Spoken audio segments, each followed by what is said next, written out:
Hi friends, video కనుక నచ్చినట్లయితే తప్పకుండా లైక్ చేయండి. ఏంటి చిన్నత్తయ్య, సాంబాని పని చేయనన్నాడా? ఇక మహాలక్ష్మి అత్తయ్య చెప్తే పని చేస్తానన్నాడా అని చెప్పేసి సీత అంటుండగా అప్పుడు అర్చన అవును అని చెప్పేసి గట్టిగా కోపంగా అంటుంది. అంటే నీకు ఏ విలువ లేదన్నమాట. నీకు ఏదన్నా కావాలన్నా మహాలక్ష్మి అత్తయ్య రికమెండేషన్ కావాలన్నమాట. ఆఖరికి వాచ్మెన్ సాంబన్న కూడా మీ మాట వినకుంటే ఇక మీ విలువ జీరో అని అర్థమవుతుంది చిన్నత్తయ్య. ఏంటి నేను జీరో కావడం ఏంటి అని చెప్పేసి అర్చన అంటుండగా, మరి లేకుంటే ఆఫీస్లో ఇంట్లో పెత్తనం మొత్తం మహాలక్ష్మి అత్తయ్యదే. ఇక మీరు మాత్రం ఆవిడ తోక పట్టుకొని తిరుగుతూ ఉంటారు. ఆవిడ చుట్టూ తిరుగుతూ ఆవిడ చెప్పింది మాత్రమే చేస్తూ ఉంటారు. ఆవిడ వెనకాల మీరు చెంచాలా తిరగడం మాత్రం తప్ప స్వతంత్రంగా చేసింది ఏముంది చిన్నత్తయ్య? పోనీ ఆవిడైనా మీ మీద దయతలిచి హక్కులు అధికారాలు ఇచ్చిందంటే అది కూడా లేనే లేదు. ఆఖరికి ఆవిడ గుర్తింపు గౌరవం లాంటివి కూడా ఇవ్వనే ఇవ్వదు. అంతేకాదు ఆవిడ కూర్చోమంటే కూర్చోవాలి, లేవమంటే లేవాలి, తినమంటే తినాలి, లేవమంటే లేవాలి. ఆఖరికి ఆవిడ పస్తులు ఉండమన్నా కూడా మీరు ఉండాలి. ఇదే కదత్తయ్య మీరు చేసేది, ఆవిడ చెప్పేది అని చెప్పేసి సీత ఇక మహాలక్ష్మికి అర్చనకు చిచ్చు పెడుతూ ఉంటుంది. పోనీ అత్త కోడలంటే కానే కాదు, ఇద్దరు తోటి కోడలే. ఇక జనార్దన్ మావయ్య ఇంటికి ఎలా కొడుకో గిరి మావయ్య కూడా అలాగే. వాళ్ళిద్దరూ అన్నతమ్ములు అయినప్పుడు ఇక మహాలక్ష్మి అత్తయ్య మీరు తోటి కోడలే కదా. అంటే మీరు ఇద్దరు ఈ ఇంటికి సరి సమానమే కదా. ఈ ఇంట్లో ఆవిడకు ఎంత హక్కు ఉందో మీకు కూడా అంతే హక్కు ఉంది. ఆవిడకి ఎంత అధికారం ఉందో మీకు కూడా అంతే అధికారం ఉండాలి కదా చిన్నత్తయ్య. పోనీలే సరే, ఈ ఆస్తి మొత్తం ఇక మహాలక్ష్మి అత్తయ్య సంపాదించిందిలే, తనదే ఆస్తి అని చెప్పేసి అనుకుందామంటే, కానీ ఈ ఆస్తి మొత్తం సుమతి అత్తయ్యది. మీరు మాత్రం గిరి మామయ్యకు మొదటి భార్య, కానీ ఆవిడ మాత్రం ఇక మామయ్యకు మాత్రం రెండో భార్య. లెక్క ప్రకారం చూసుకుంటే సుమతి అత్తయ్య స్థానంలో సరే తను లేదు కాబట్టి ఆ స్థానం మీకు రావాలి, కానీ ఆవిడకెందుకు ఆ స్థానం కట్టపెట్టారు అని చెప్పేసి సీత అర్చనకు ఒక్కొక్క తీగా కదిలిస్తూ ఉంటుంది. ఆలోచించండి చిన్నత్తయ్య, మనం ఆడవాళ్ళం, ఆత్మ అభిమానం కలిగి ఉన్నవాళ్ళం. రేపు ఈ ఇంటి పనివాడే మిమ్మల్ని గౌరవించపోతే రేపు భిక్షమెత్తే వాడు కూడా అసలు మిమ్మల్ని గౌరవం కూడా ఇవ్వడు. మిమ్మల్ని కూడా భిక్ష కత్తిలాగా చూస్తాడు. ఎందుకంటే మీరు కూడా మహాలక్ష్మి అత్తయ్య దగ్గర అడుక్కుంటున్నారు కదా. అదే ఒకసారి ఎదురు తిరగండి, అధికారం అడిగి చూడండి, ఆవిడ స్థానంలో ఒకసారి కూర్చొని చూడండి, ఆవిడని శాసించి చూడండి. అప్పుడు మీకు విలువ గౌరవం పెరుగుతాయి చిన్నత్తయ్య అని చెప్పేసి సీత అన్న మాటలకు అర్చన ఒక్కసారిగా అంతే అంటావా సీత? చిన్నత్తయ్య, ఎన్నాళ్ళు ఈ బానిస బ్రతుకు, ఇక పోరాడితే పోయేదేముంది అని చెప్పేసి సీత అంటూ ఉంటుంది. సారి మీరు పోరాడి చూడండి చిన్నత్తయ్య, ఈ ఇంట్లో మీరు మహారాణి తప్ప ఇక ఆవిడకు బానిస కాదని నిరూపించి చూడండి చిన్నత్తయ్య. ఇప్పుడే తేల్చుకుంటాను, ఆ మహాలక్ష్మితో ఖచ్చితంగా తేల్చుకుంటాను. నాకు విలువ గౌరవం కావాల్సింది. వెంటనే అర్చన అక్కడి నుంచి వెళ్ళిపోతుంది. మహాలక్ష్మి చైర్లో కూర్చొని ఇక ఎలాగైనా మహాలక్ష్మితో మాట్లాడాలని చెప్పేసి ఆలోచిస్తూ ఉంటుంది. సమయానికి మహాలక్ష్మి రూమ్లోకి వస్తుంది. అర్చన కూర్చోవడం చూసి గట్టిగా అర్చన అని చెప్పేసి అరుస్తుంది. ఏంటి అని చెప్పేసి అర్చన అంటుండగా, నీకు ఎంత ధైర్యం ఉంటే నా చైర్లోనే కూర్చుంటావు అని చెప్పేసి మహా అడుగుతూ ఉంటుంది. ఎక్లే అని చెప్పేసి ఈ విధంగా మహా గట్టిగా అరుస్తుండగా, ఎందుకు లేవాలి అని చెప్పేసి అర్చన అంటుండగా, ఏంటి అని చెప్పేసి మహా అంటుండగా, వాయిస్ తగ్గించు మహా అని చెప్పేసి అర్చన అంటుంది. అరిచే రోజులు పోయాయి, భయపడే రోజులు కూడా పోయాయి. ఎందుకంటే దాహం వేస్తే ఫ్రిడ్జ్ వైపు, ఆకలేస్తే కంచం వైపు, నిద్ర వస్తే ఇక మంచం వైపు చూస్తూ ఉంటారు. కానీ నేను ఎప్పటికీ నీ వైపు చూడాల్సి వస్తుంది. నీకు ఏమైంది అర్చన అని చెప్పేసి మహా అంటుండగా, జ్ఞానోదయమైంది.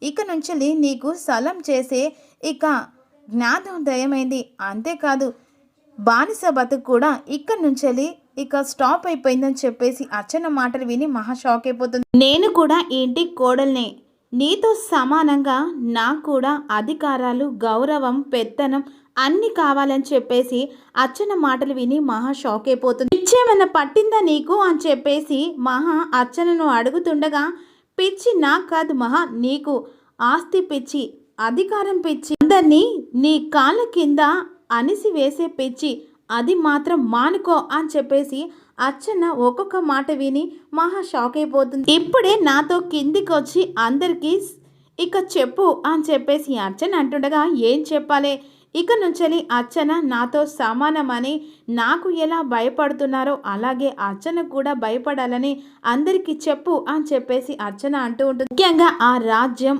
ఇక ఆ సాంబ వాచ్మెన్, నేను ఏం చెప్పినా చేయాలని చెప్పు. వెంటనే చైర్లో నుంచి లేచి అర్చన, ఇది నా రిక్వెస్ట్ కాదు, నేను వేస్తున్నా నీకు ఆర్డర్ అని చెప్పేసి ఒక మాట విని మహా షాక్ అయిపోతుంది. అంతేనా, ఇంకేమన్నా ఉంది అని చెప్పేసి మహా అంటుండగా, ఈ ఇంట్లో అధికారం అంతా నాదే ఉండాలి, ఆ తర్వాత నీది ఉండాలి, నీతో సహా అందరూ నేను చెప్పిందే వినాలి, అందరి ముంగట నన్ను డిక్లేర్ చేయాలి అని చెప్పేసి అర్చన చెప్పిన మాటలకు, నువ్వు చెప్పినట్టు నేను చేయకపోతే అని చెప్పేసి మహా అంటుండగా, నువ్వు చేసిందంతా అందరికీ చెప్పేస్తాను అని చెప్పేసి అర్చన అంటూ, నువ్వు చేసిన కుట్రలు కుతంతాలు అన్నీ చెప్తా అని చెప్పేసి అర్చన అంటుండగా, ఇంకేం చెప్తావు అని చెప్పేసి మహా అడుగుతుండగా, సుమతి అక్క బ్రతికే ఉందని చెప్పేస్తాను, ఆ నిజం నీకు తెలిసినా కావాలని నువ్వు దాచావని కూడా అందరికీ చెప్తాను, నీ బ్రతుకు బట్టబయలు చేస్తానని చెప్పేసి అర్చన అక్కడి నుంచి కిందికి వెళ్తుండగా,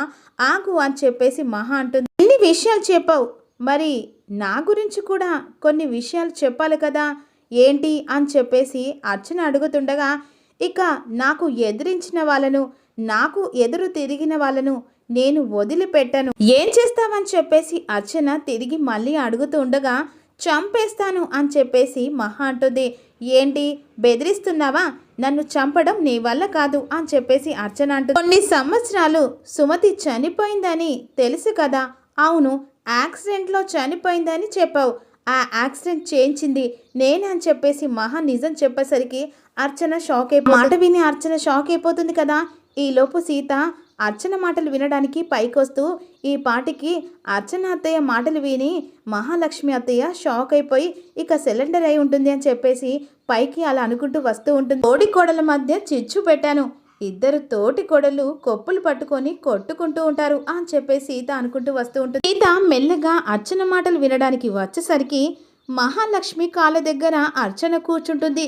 కుక్క పిల్లల ఒక్కసారిగా సీత లోపలికి వచ్చి, ఏంటి చిన్నత్తయ్య ఎంతో ఆవేశంలో పైకి వచ్చావు కదా, తీరా నువ్వు చేసింది ఇదా అని చెప్పేసి అంటుండగా, నేను ఆవేశపడడం ఏంటి సీత, మహా అంటే నాకు చాలా గౌరవం, అక్క నీడలా బ్రతకడమే నా ఆనందం అని చెప్పేసి అర్చన అంటుండగా, పులిలా వచ్చి పిల్లిలా మారావేంటి చిన్నత్తయ్య, పరిస్థితులు అలా ఉన్నాయి సీత, ఏం చేయను, పోరాడుతా అన్నావు, పోటీ పడతా అన్నావు, రాజీ పడను అన్నావు అని చెప్పేసి సీత ఒక్కొక్కటి చెప్తుండగా, ఇప్పుడు అవన్నీ ఎందుకు సీత, అసలే నాకు టైం బాగలేదు, నన్ను వదిలేయమ్మా, నీకు దండం పెడతాను అని చెప్పేసి అర్చన అంటూ, మహా నాతో పోటీ పడాలన్నా నన్ను గెలవాలన్నా ఒక స్థాయి ఉండాలి, దమ్ము ధైర్యం ఉండాలి సీత, పైకిలే అని చెప్పేసి అర్చన నేల మీద కూర్చుంటుంది కదా.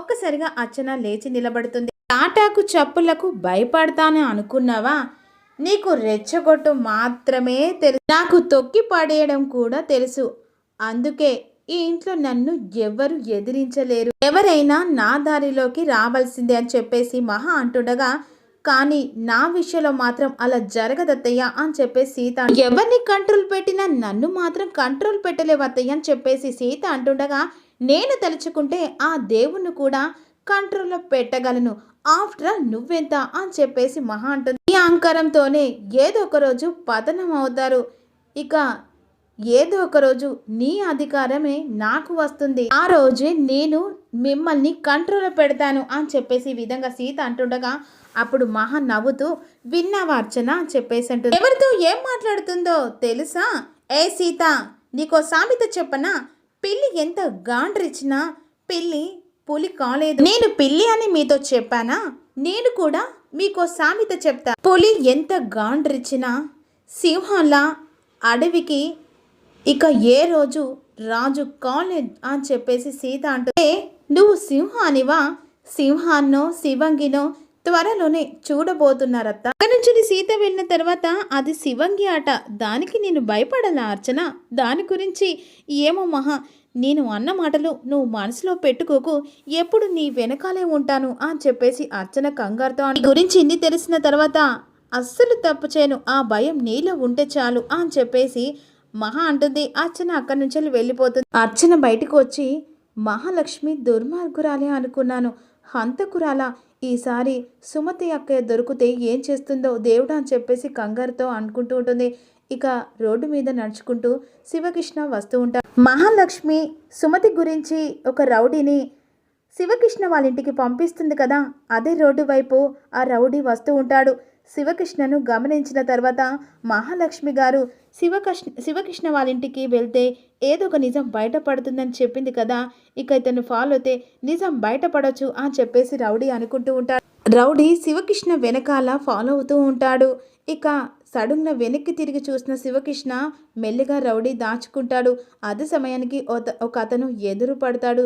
ఏంటి ఎక్కడికి వెళ్ళారని చెప్పేసి అంటుండగా కూరగాయలు తీసుకొస్తున్నానని చెప్పేసి ఈ విధంగా మాట్లాడుకుంటూ ఉంటారు. కానిస్టేబుల్కి చేయొచ్చు కదా అని చెప్పేసి ఈ విధంగా అంటుండగా కానిస్టేబుల్ ఇక న్యాయం కోసం డ్యూటీ చేయడం, నా ఇంటి కోసం కాదు, అయినా ఇన్ని కూరగాయలు ఊరు నుంచి మా చెల్లెలు వచ్చిందండి, ఇక ఊరందరికీ తెలుసు కదా మీ చెల్లెలు వచ్చిందని అని చెప్పేసి ఈ విధంగా అంటే పండగ అన్నమాట, ఇక ఈ విషయం మీ చెల్లెల్ని అడిగినట్టు చెప్పండి అని చెప్పేసి అంటూ ఉండగా ఇక రౌడీ మాటలు విని ఈ విషయం ఇక మహాలక్ష్మి గారికి చెప్పాలి అని చెప్పేసి అనుకుంటూ ఉంటే ఇంటికి తర్వాత లలిత అని చెప్పేసి పిలుస్తూ ఉండగా ఏంటండి ఇన్ని కూరగాయలు తెచ్చారు, ఇక ఎందుకేంటి నా చెల్లెలు వచ్చింది కదా అన్నీ తనకు నచ్చినవి అండి పెట్టు అని చెప్పేసి శివకృష్ణ అంటుండగా అప్పుడే సుమతి బయటకు వచ్చి ఇవన్నీ నా కోసం తెచ్చారా అని చెప్పేసి అడుగుతుంది. బామ్మ బయటికి వస్తూ అవునమ్మా వాడి చెల్లెలకి అన్నీ ఇష్టమైనవి తీసుకొచ్చారు, పాపం నువ్వు తింటావో లేదో అని చెప్పేసి బామ్మ కూరగాయల బుట్ట చూసి ఇష్టమే అమ్మ,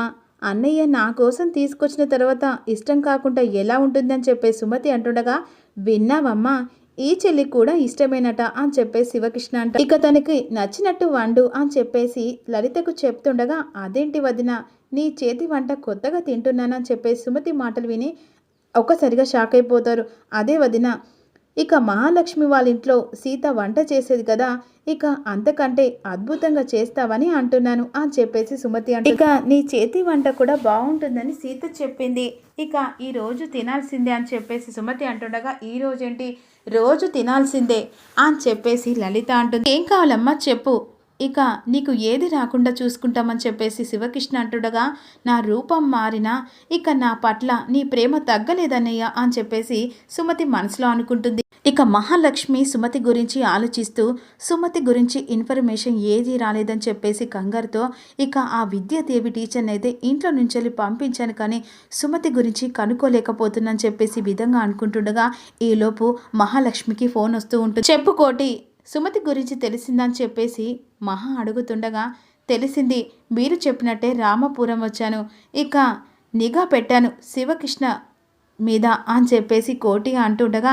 ముందు అది చెప్పు, అసలు సుమతి బ్రతికే ఉందా అని చెప్పేసి మహా అడుగుతుంది. బ్రతికే ఉంది మేడం అని చెప్పేసి ఒక మాట విని మహా షాక్ అయిపోతుంది.